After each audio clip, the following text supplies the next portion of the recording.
Olá, eu me chamo Nino Bellini, talvez você não me conheça, mas aproveito para conhecer agora, nos seguir, ficar com a gente no Sudeste Agora, Cidade em Ação. Esse é o programa. Ative o sininho e vibre com as nossas informações. Eu recebo hoje Cláudia Boechat, por quem eu tenho muito carinho. Cláudia, você, o Luiz Adriano, seu esposo, seu pai, Heitor, seus filhos, a sua família toda. Seja bem-vinda e me fale o que você foi fazer em Brasília. Vamos direto ao assunto.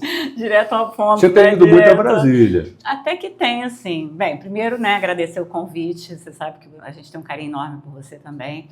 E a ida a Brasília foi por 2 pontos, 2 motivos. Primeiro, para a gravação do programa Muito Além do Olhar, programa lá da Área Display. E eu fui gravar com a Nídia. A Nídia, ela foi diretora de inclusão escolar no governo do PL, do Jair Messias Bolsonaro, e ela foi a coordenadora de todo o programa de inclusão escolar. Isso chegou a desenvolver um projeto belíssimo, um programa tal, que não foi aprovado, foi considerado inconstitucional pelo STF, porque tratava de questões que eram a inclusão em grupos dentro da própria escola. Por exemplo, aula de surdo. A primeira língua do surdo é Libras. Então, ele teria uma sala onde todos os conteúdos iam ser ministrados em Libras.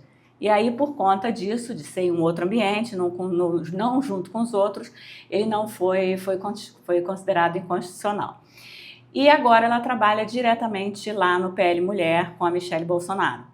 E como é uma pessoa que é mãe de surdo e vó de autista, eu queria muito conversar com ela exatamente sobre esse olhar diferenciado em relação ao autismo, que ela pega um nicho, digamos assim, do autismo diferente, que são os autistas filhos de surdos. E isso a gente identificou que existe um número enorme, que eu nem sabia que tinha alguma relação, E aí o diagnóstico é até mais difícil, porque imagina, ele não fala, a criança não fala porque a mãe é surda. E o pai, então assim, é um outro universo bem complexo também. E aí, por conta disso, eu fui lá para entrevistá-la, conversei também com a Luciana, que ela convidou, que é também uma outra mãe de autista, e a gente fez a gravação dentro do estúdio do PL. A senhora também esteve no Congresso? Isso, e aí eu casei. O que aconteceu lá? E aí, já que vamos a Brasília, marcamos e fizemos isso no dia 31, que foi o dia que teve uma sessão solene em homenagem ao Dia Mundial de Conscientização do Autismo. Dia 2 de abril. A sessão foi no dia 31, mas dia 2 de abril, feriado, então a gente não tinha como fazer isso no dia. Mas foi muito legal, Nino. O que mais me chamou a atenção nessa sessão solene foi que o assunto foi tratado de forma suprapartidária. A sessão foi proposta por uma deputada federal do PT, foi presidida por uma deputada federal do PL, e com falas de Fernanda Lobac, do PL, Heloísa Helena, eu não sei qual partido dela agora, mas é uma conhecida da esquerda, e foi muito tranquilo, sabe? As pessoas conversaram sobre os problemas do autismo, qual a maior preocupação hoje da mãe, que é simplesmente não poder morrer, Porque essa que é a verdade, a mãe tem só esse pequeno problema, principalmente a mãe de autistas de nível 2 e 3, porque ela vai ser uma cuidadora enquanto o filho, estiver vivo, então isso é para o resto da vida, Então a gente não pode se dar ao luxo, a gente tem que se cuidar. E aí um assunto que surgiu por conta disso são as residências assistidas, As residências para depois que as mães falecerem, esses meninos, esses adultos já autistas que precisam de um suporte maior até para onde ir. E aí eu tive o privilégio de ver pessoas do PT e do PL discutindo juntos um projeto, como construir um projeto de lei em relação a isso. A senhora lida com autismo há quanto tempo? 15 anos. 15 anos. O que mudou nesses 15 anos? Em relação à conscientização. Conscientização, evolução médica, tratamento, tudo. Conscientização evoluiu um pouco porque aumentou muito o número de autistas, então as pessoas naturalmente foram conhecendo mais sobre o autista. Hoje todo mundo praticamente conhece alguém, algum familiar, alguém na escola que tem autismo. Em relação à medicina, evoluiu. Infelizmente. Evoluiu? Isso, não foi para frente? Não foi para frente. Em relação à medicina, hoje o número de medicalização é ainda maior.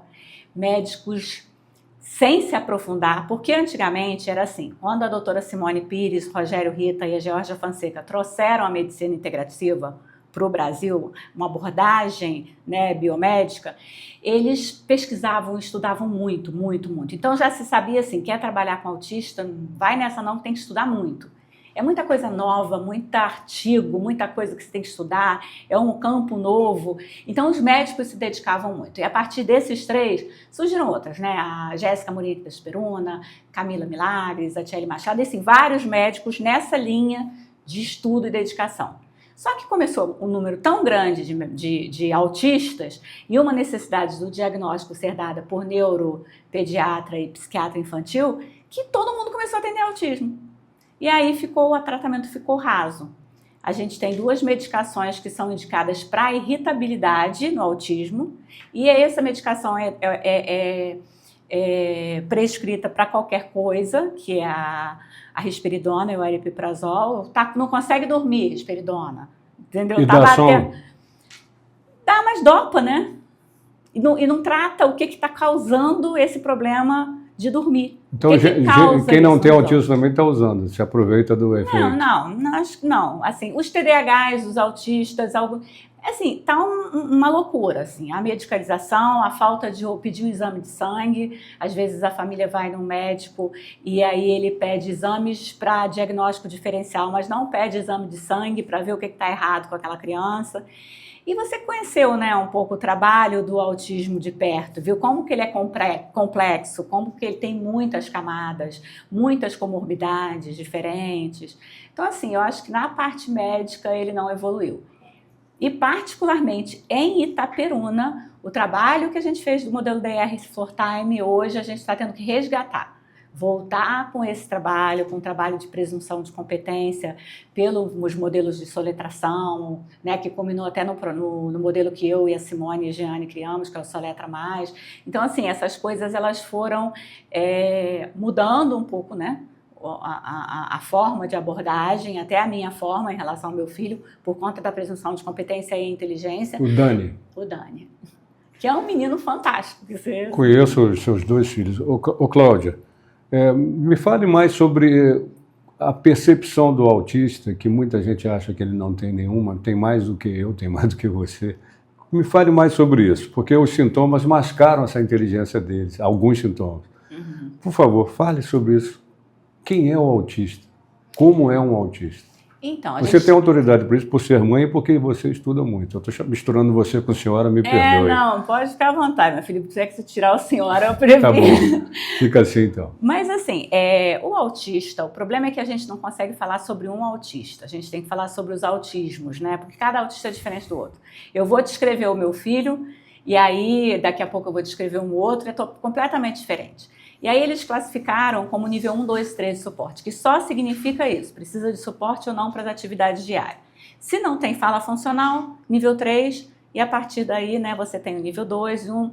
É mais ou menos assim, o autista nível 1, ele mora sozinho, paga as contas, o nível 2 mora sozinho, pode até morar sozinho, mas não consegue pagar as contas, e o 3 não consegue nem morar sozinho. Mais ou menos uma classificação assim.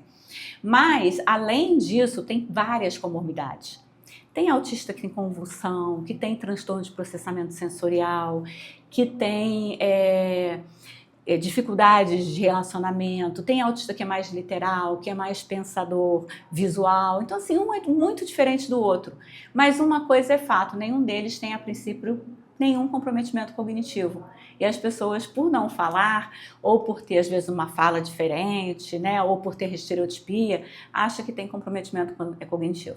Aí começa a tratar infantilizando, sem respeitar, fala as coisas na frente porque acha que ele não está prestando atenção. E aí ele vem um comportamento ruim. Porque imagina, se eu estou aqui na tua frente, eu estou conversando com alguém, falando de você, reclamando de você, falando que você é falando mal mesmo, nossa, só me dá no estorno. E aí como é que você espera que eu espero que você reaja? Você vai ter comportamento disruptivo. Ou senão, se você está numa sala de aula, você é um adolescente, assim, com 14 anos, está com outras crianças, menininhas bonitinhas, assim, de 14 anos, todo mundo estudando o conteúdo da escola e você fazendo uma coisa adaptada, infantilizada, ridícula, que você só não consegue mostrar que aquilo é ridículo porque você não fala e você não tem uma coordenação motora, né, uma praxe motora para conseguir externalizar isso. Mas você vai se sentir o quê? Humilhado, desrespeitado. E aí você quebra tudo. E aí você descobre que se você quebrar alguma coisa dentro da sala, te botam para fora, que era o que você queria, sair. E aí você vai fazer isso. Então, assim, muita coisa. Aí o que os médicos fazem muitas vezes, não todos, graças a Deus, mas muitos. Tá com comportamento disruptivo, aumenta aripiprazol, aumenta risperidona. E aí você vai enchendo de remédio e não vai tratando da causa. E outra coisa, pensa assim, quando uma pessoa não escuta, normalmente ela tem uma visão apurando, né? Vai apurando os outros sentidos, né? Uma pessoa que não enxerga normalmente, uma deficiência visual, ele tem uma audição mais apurada. E um olfato muito bom. E um olfato muito bom. E o autista que não fala, ele acaba percebendo muito o ambiente. Então, o Dani, ele percebe muito mais o ambiente. Você não consegue esconder nada lá em casa dele. Porque a gente fala que ele tem um olho aqui atrás, assim, porque ele parece que ele enxerga tudo, sabe? Mas porque ele não fala, então ele acabou desenvolvendo outras habilidades, né? Esses outros sentidos. Muito mais do que o Paulo, que é mais distraído e você esconde o negócio, tirar daqui, botar aqui, esconde, sabe? Então, assim, as pessoas precisam entender e olhar para esse autista e respeitar o que está por trás dali, né? Daquele comportamento, entender as causas, o que está causando. E tem uma amiga que é médica que falou esses dias até lá no programa que a coisa mais importante é a gente identificar se ele está com dor, porque às vezes ele não consegue dizer que está com dor. E quando a gente fala que o número de óbitos de autista aumenta e a sobrevida aumenta, é exatamente porque ele não conseguiu dizer que ele está com uma dor, ou às vezes ele não sentia dor, que às vezes ele nem sente ou não consegue entender, né, aquela sensação interna por conta da questão do transtorno sensorial, e aí supuram um apêndice, como aconteceu há pouco tempo em São Paulo, que a Simone, que é minha sócia, que é médica, ficou às voltas de um menino que estava com caso de apendicite e que foi entender porque começou com sangue nas fezes, foi para UTI, entrou num quadro séptico, mas graças a Deus saiu. Vamos falar um pouco sobre a Ágatos TV, um sonho do seu pai, e no qual você está bem inserida. Estou. A Ágatos, ela começou, né, com um aplicativo, né, a ideia era um aplicativo de celular tal, e agora ela é de fato uma TV online, né, uma web, né, no YouTube, e são vários programas já, e junto lá na Ágatos a gente tem a parte da música, né, que é a música, é um selo musical que já está lançando vários cantores gospel e assim, muito bacana o trabalho que está fazendo, está crescendo muito. Tem a AGT, que é a produtora e presta serviços para várias, né, para políticos, para empresários, né, para pessoas que querem fazer podcast lá, também acontece. Os estúdios lá, você conhece? Conheço, né? são 2 andares na Lapa. Isso, e ali gigantesco. Você fala assim, a localização não é boa, a localização é ótima, Eu perto do aeroporto, ótimo. perto do Santos Dumont, em 5 minutos você está lá, tem estacionamento, então assim... Restaurante, hortifruti, boutique, tem tudo ali. Tem tudo ali. Então, além disso, a gente tem também a editora, né, que a gente... Há 2 anos, mais ou menos, surgiu a possibilidade da editora, começou até com um livro na área de autismo, o primeiro livro que foi editado, que foi de autismo na igreja, e aí depois a gente caminhou e agora ela já está também crescendo, né? Sonho, então, tudo que seu pai sonha vira realidade. Ele dá Queria trabalho ser pra piloto, gente, conseguiu né? depois de uma certa idade.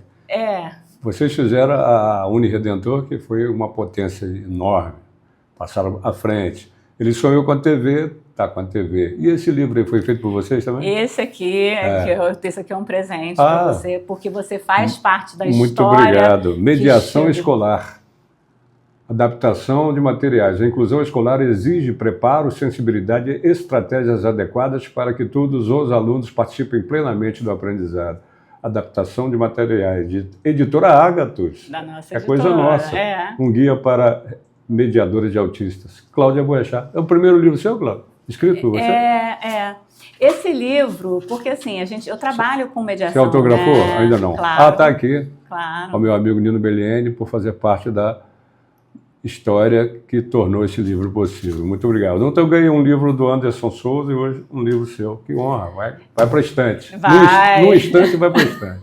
Num instante vai para a estante. Esse livro, eu já trabalho, né? Eu acho que o ponto-chave lá do Colégio Redentor foi a mediação escolar, né? A gente ter mediadores e o trabalho que a gente conseguiu fazer lá. Então, e quando eu voltei dos Estados Unidos, eu vi que as pessoas ficavam muito perdidas em relação à mediação escolar. Vocês moraram 2 anos nos Estados Unidos? 2 anos lá. E aí eu comecei a construir esse trabalho desse livro, né? E exatamente como uma forma da gente ajudar os mediadores no que ele precisa para conseguir fazer um trabalho de mediação. Porque não adianta pegar um aluno desregulado, batendo a cabeça e querer que ele fique bem na escola. O primeiro ponto é conseguir regular esse aluno, deixar ele E é possível regular? É possível, qualquer criança é possível de ser regulada. Claro, se ela está num quadro de dor absurda, você não vai regular sem um analgésico, óbvio. Mas por isso que é importante o médico avaliar esses autistas, o que está atrás do comportamento. Não adianta a gente querer entender aquele comportamento pelo comportamento.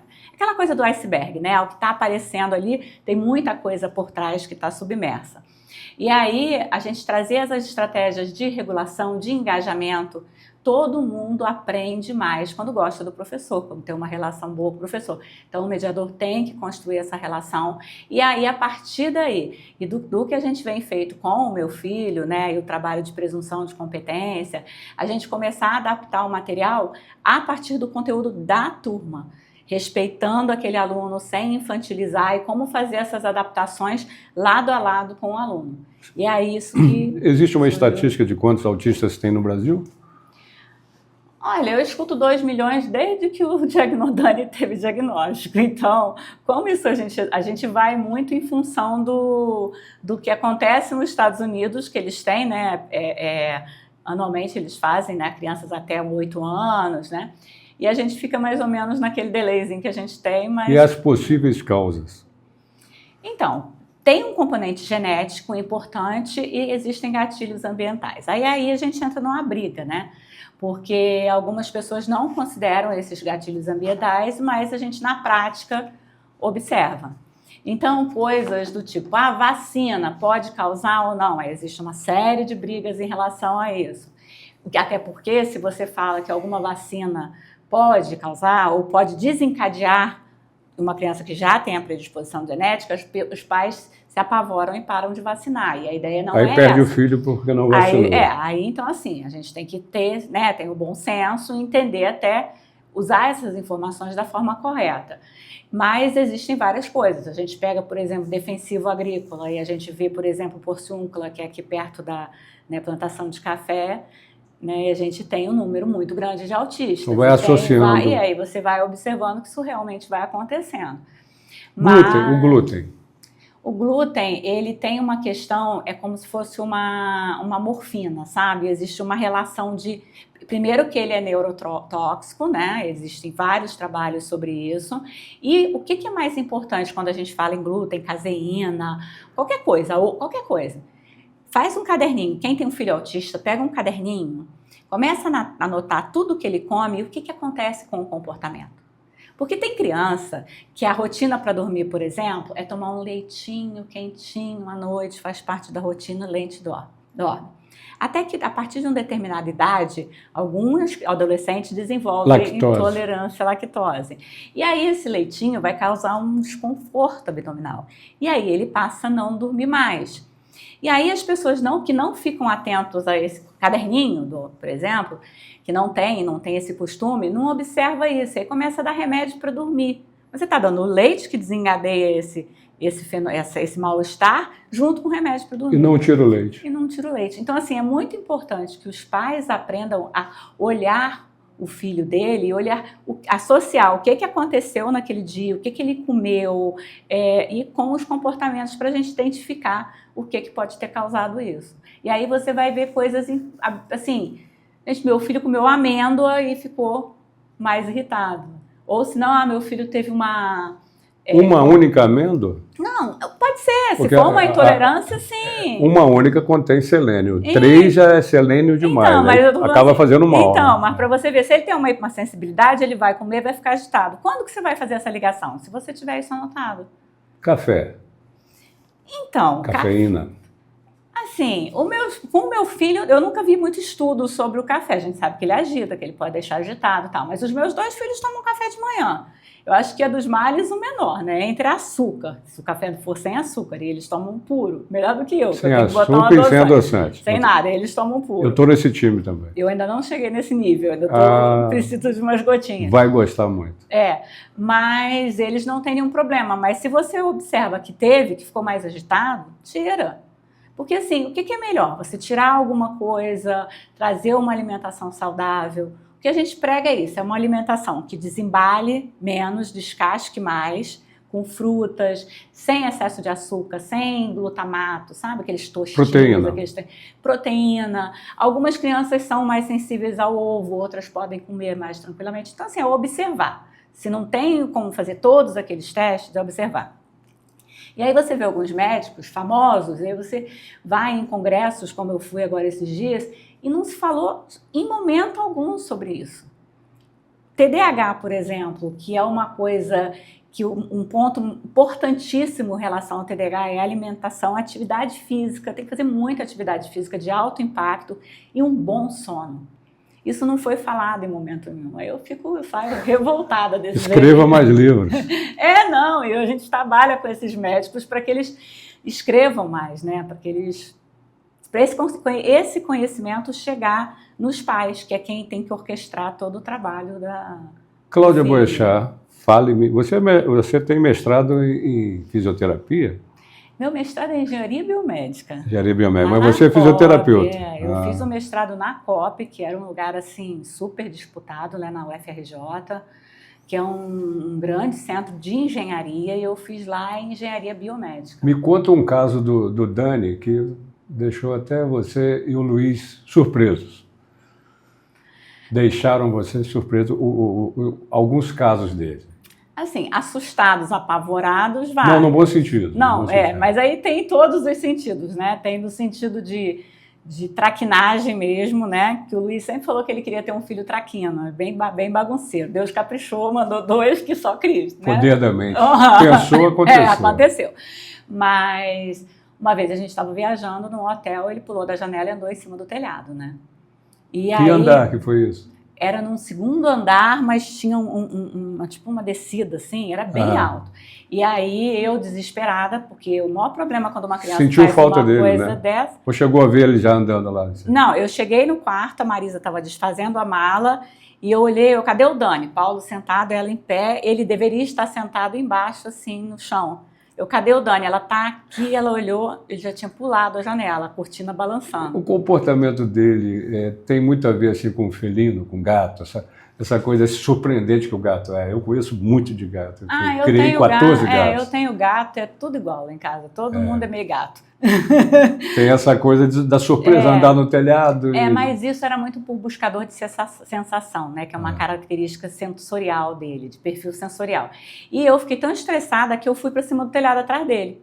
Andou no mesmo telhado. Que é o maior problema que acontece com uma mãe de uma criança com autismo, é ela desregular junto, né? E aí eu fui sobre cima do telhado e a Marisa foi quem conseguiu pensar e pegar o menino quando ele foi andar num parapeitozinho assim. Mas ele tem um equilíbrio muito bom, né? Muito bom. E ela conseguiu pegá-lo e puxar. Exatamente por andar na ponta dos pés, ele aprendeu a se equilibrar, porque não é fácil andar na ponta dos pés. Não, ele tem um equilíbrio. Bailarinas é que fazem isso.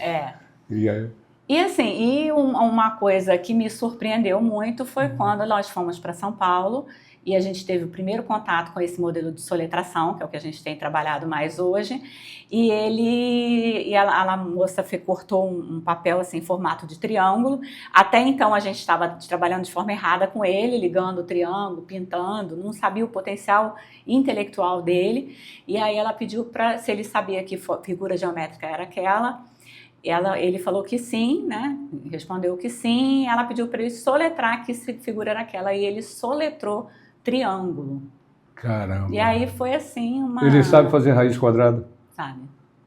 Hoje ele faz. Isso. Hoje ele faz coisa conteúdo bacana, né? Hoje ele acompanha o mesmo conteúdo só que ele fica em casa, porque ele foi sempre acostumado a conviver com muita gente como ele, com as mesmas características, né? Lá no Colégio Redentor, lá nos Estados Unidos. E quando ele chegou aqui, ele viu um colégio com poucas crianças autistas.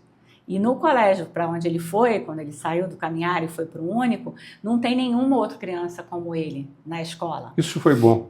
E aí ele não quis ir. Ah, não quis. Então Mas ele fica em casa. Seria bom ou seria ruim? Assim, eu não gosto. Eu acho que o ideal é que ele conviva com adolescentes típicos, mas o que vai dar suporte para ele, o que vai fortalecer ele, é ele conviver, saber que existem pessoas que têm as mesmas necessidades que ele. Eu acho que isso Ele fortalece. está com quantos anos, Cláudio? 17. 17. Ele é de que mês, de que dia?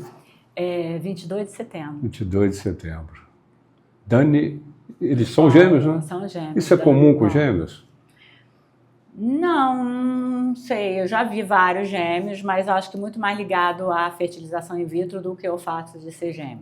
Há pouco tempo, você me falou, mudando de assunto, e continuando no mesmo, há pouco tempo você me falou sobre um projeto que para virar programa é só começar a fazer, né? Uhum. Muita gente fala projeto e a coisa já está acontecendo.